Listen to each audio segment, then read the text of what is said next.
نحمدہ و نصلی علی رسولہ الکریم۔ سامعین محترم، عزیز طلبہ، آج کا ہمارا جو سبق ہے یہ سورۃ توبہ کی جو مشق ہے اس کے بارے میں ہے۔ تو مشق کا جو پہلا سوال ہے وہ ہے درست جواب کی نشاندہی کیجیے۔ جز نمبر 1، سورۃ توبہ کی آیات کی تعداد 129۔ سورۃ توبہ کا دوسرا نام ہے سورۃ البراءۃ۔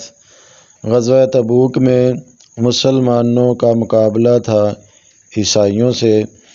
جس سورت کے شروع میں بسم اللہ نہیں وہ ہے سورۃ توبہ۔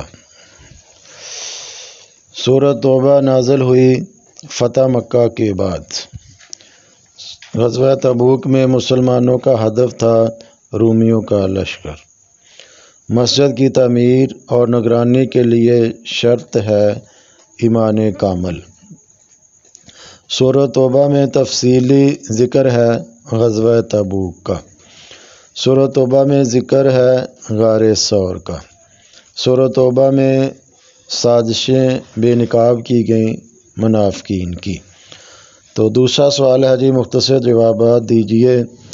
تو اس کا پہلا جز ہے سورۃ توبہ کو سورۃ البراءۃ کیوں کہا جاتا ہے؟ سورۃ البراءۃ اس لیے کہا جاتا ہے کہ برات کا معنی کسی سے بری، بیزار، قطع تعلق اور دستبردار ہونا۔ اس سورت کے شروع ہی میں اللہ تعالیٰ نے مشرکین سے بری ذمہ ہونے کا اعلان کرتے ہوئے فرمایا، اللہ تعالیٰ اور نبی کریم خاتم النبیین صلی اللہ علیہ وآلہ وصحبہ وسلم مشرکین سے بے نیاز اور قطع تعلق ہیں۔ تو دوسرا سوال ہے اس کا دوسرے سوال کا دوسرا جز، غزوہ تبوک میں منافقین کا کیا کردار تھا؟ منافقین نے مسلمانوں کو بددل کرنے کی بھرپور کوشش کی، لیکن وہ اپنے اس مذموم ارادے میں کامیاب نہ ہو سکے۔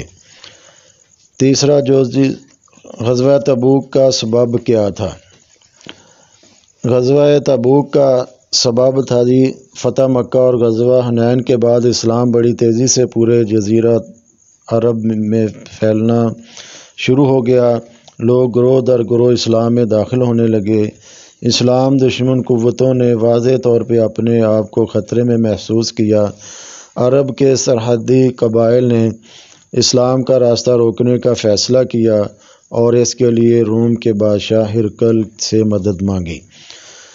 تو یہ ایک سبب تھا۔ دوسرا تھا غزوہ موتا میں 3000 کے اسلامی لشکر نے 2 لاکھ عیسائی فوج کو شکست فاش دی تھی۔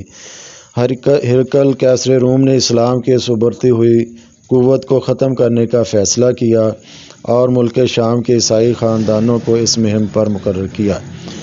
ہرقل نے 40,000 کا ایک لشکر اس مقصد کے لیے روم سے روانہ کیا، جس سے ارد گرد کے عیسائی قبائل بھی موجود تھے۔ ملک شام کی طرف سے آنے والے ایک تجارتی قافلے کے ذریعے نبی اکرم خاتم النبیین صلی اللہ علیہ وآلہ وصحبہ وسلم کو خبر ملی کہ شام کے عیسائی حاکم نے رومیوں کی مدد سے شام کے سرحد پر فوجیں جمع کر لیں اور وہ مدینہ منورہ پر حملہ کر کے مسلمانوں کو ختم کرنے کا ارادہ رکھتا تھا۔ تو یہ تھے غزوہ تبوک کے اسباب۔ غزوہ تبوک میں مسلمانوں کا مقابلہ کس سے تھا؟ ملک شام میں جا کر کیسر روم کی افواج سے مقابلہ تھا مسلمانوں کا۔ غزوہ تبوک کے کیا نتائج حاصل ہوئے؟ غزوہ تبوک کے لیے مسلمانوں کی جنگی مہم جوئی نے اسلامی دعوت کو بہت تقویت پہنچائی۔ مسلمانوں کی عظمت اور ہمت دیکھ کر کافروں کے حوصلے پست ہو گئے۔ یہ دیکھ کر روم کا بادشاہ ہرقل بہت مرعوب ہوا۔ ایلا کے رئیس یوحنا نے جزیہ دینا قبول کیا۔ تمام حاکموں نے جزیہ دینے اور حضرت محمد رسول اللہ خاتم النبیین صلی اللہ علیہ وآلہ وصحبہ وسلم کے زیر سایہ رہنے پر آمادگی ظاہر کی۔ یہ مسلمانوں کی بہت بڑی فتح تھی۔ مسلمانوں کو غزوہ تبوک کی تیاری سے یہ اندازہ ہو گیا تھا کہ وہ روم اور ایران جیسی حکومتوں کا مقابلہ بھی کر سکتے ہیں۔ ارد گرد کے سرحدی علاقوں کے ساتھ ساتھ عرب کے اندر اور باہر مسلمانوں کی فوجی قوت کی ڈھاک بیٹھ گئی۔ تو یہ غزوہ تبوک کے نتائج حاصل ہوئے۔ غزوہ تبوک کا سورۃ توبہ کا مرکزی مضمون کیا تھا؟ سورۃ توبہ کا مرکزی مضمون مشرکین سے اعلان برات یعنی لا تعلقی کا اظہار، کفار کا حرم شریف سے نکالا جانا اور منافقین کی رسوائی ہے۔ سورۃ توبہ کے شروع میں تسمیہ یعنی بسم اللہ الرحمن الرحیم کیوں نہیں ہے؟ سورۃ توبہ قرآن مجید کی واحد صورت ہے جس کے آغاز میں بسم اللہ الرحمن الرحیم درج نہیں۔ مفسرین کرام فرماتے ہیں کہ نبی اکرم خاتم النبیین صلی اللہ علیہ وآلہ وصحبہ وسلم نے اس کے آغاز میں بسم اللہ نہیں لکھوائی تھی، اور بعد میں بھی آپ خاتم النبیین صلی اللہ علیہ وآلہ وصحبہ وسلم کی اتباع کرتے ہوئے یہی سلسلہ جاری رہا۔ بسم اللہ نہ لکھنے کی ایک وجہ یہ بھی بیان کی گئی ہے کہ اس سورت کا نزول امان کا حکم اٹھا لینے کے لیے ہوا، اور بسم اللہ الرحمن الرحیم امان کی تعلیم ہے، اس لیے اس سورت کے شروع میں بسم اللہ کو نہیں لکھا گیا۔ سورۃ توبہ میں مسجد کی نگرانی کے لیے کس چیز کو لازمی قرار دیا گیا؟ مسجد کی تعمیر اور نگرانی کے لیے ایمان کامل کو لازمی قرار دیا گیا۔ سورۃ توبہ میں حضرت ابوبکر صدیق رضی اللہ عنہ کی کیا فضیلت آئی ہے؟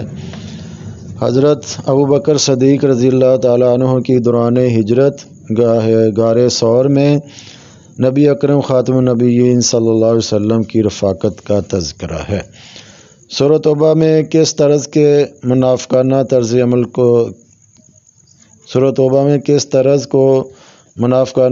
عمل قرار دیا گیا ہے؟